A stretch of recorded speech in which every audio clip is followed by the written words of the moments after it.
เดินทางจากภูพม่านมาตามเส้นทางเลข8เขายังมีแหล่งเที่ยวอีกแหล่งหนึ่งที่ว่าติดอันดับของเดอะลุปซึ่งว่าให้เป็นที่นิยมของนักท่องเที่ยวที่ว่าเดินทางในรถจักรเนาะ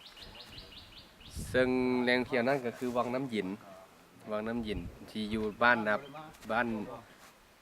าประว่านเมืองคำเกิดแข่งบุรีคำไซซึ่งว่าจุดเด่นของวังน้ำเย็นแมน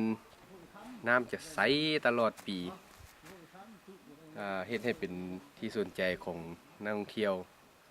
และก็เป็นวังสงวนของบ้านอีกเดี๋ยวจะเป็นเท่าใดไปเบิ่ง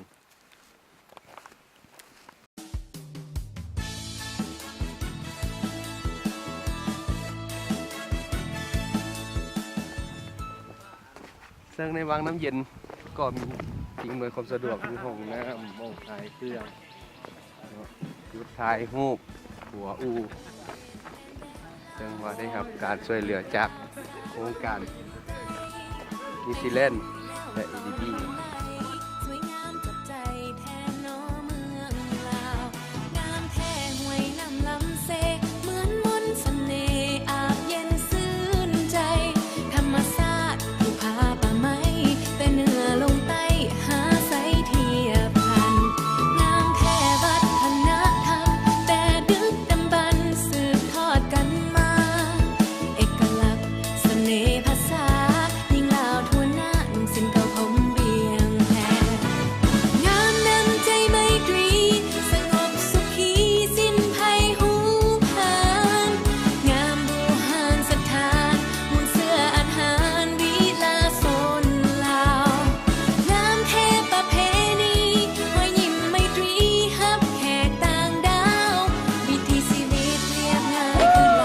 หลัง